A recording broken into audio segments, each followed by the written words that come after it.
জ্বলন্ত প্রমাণ গতকাল মোহনমলের সামনে মিটিং এ দেখলাম একটা যুব ব্যানারে 21শে জুলাইকে সার্থকতা এনে দেওয়ার জন্য 21শে জুলাইয়ের প্রচার করার জন্য নবনির্বাচিত যুব সাংগঠনিক জেলা সভাপতি তিনি মোহনমলের ওখানে একটা ডাক দিয়েছিল।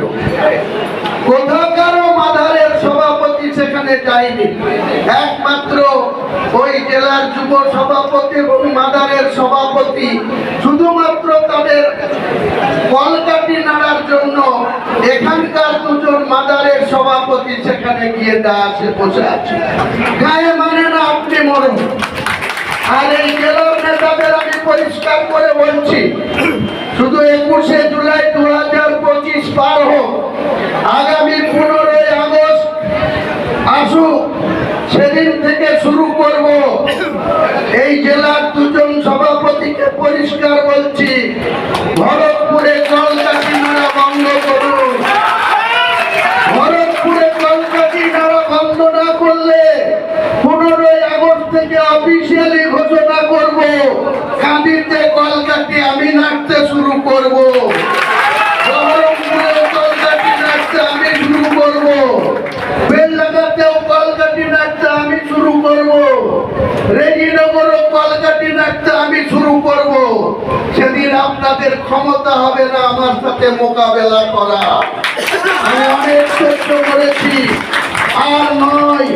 এই ভরতপুর বিধানসভা, একটু আগে আমাদের একজন কর্মী, বলিষ্ঠ কর্মী বলছিল, গতবারে আমি এত প্রতিকূলতার মধ্যেও, এত বিরোধিতার মধ্যেও 12টা প্রধানের মধ্যে 9টা প্রধান সরাসরি বিরোধিতা করার পরেও এই 4 জন এই সাব ডিভিশনের 4টে সিট, খড়গ্রাম, কাঁদি, বড়ুয়ার, ভরতপুর, সবার থেকে বেশি মার্জিনে আমি মানুষের দোয়া আশীর্বাদে সমর্থনে আমি 43,383 মার্জিন নিয়ে জিতেছিলাম।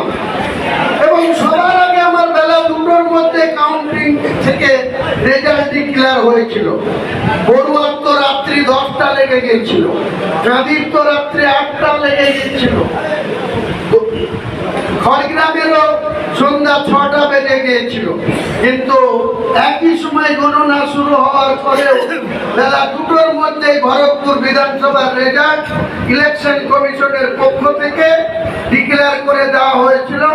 আমি 43,383 মার্জিন রেখে ইমন কল্যাণ মুখার্জির পদ্মফুলের প্রার্থীকে পরাজয় ঘটিয়ে 16 থেকে 21 এক্সিস্টিং যে এমএলএ ছিল কমলেশ চ্যাটার্জি হাত প্রতীকের, তাকে 3 নম্বরে ফেলে দিয়ে আমি কিন্তু নির্বাচিত হয়েছি।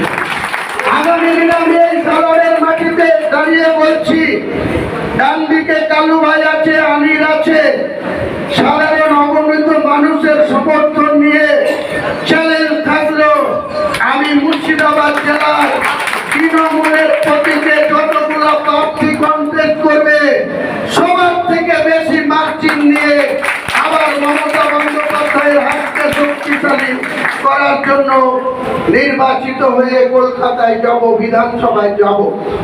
যত খুশি আপনারা বিরোধিতা শুরু করুন, সেই বিরোধিতার মাত্রাটা যেন বেশি না অতিক্রম করে।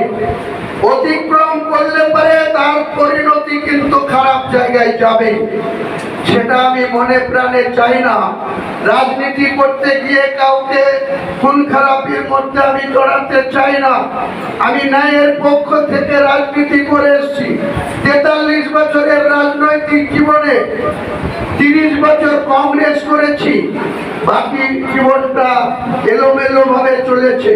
4 বছর 2021 সাল থেকে 2025 সাল 26-এ ইলেকশন তৃণমূলের বিধায়ক হিসাবে অনেক কিছু সহ্য করছি, অনেক কিছু লক্ষ্য করছি, কিন্তু মাথা ঠান্ডা রেখেছি।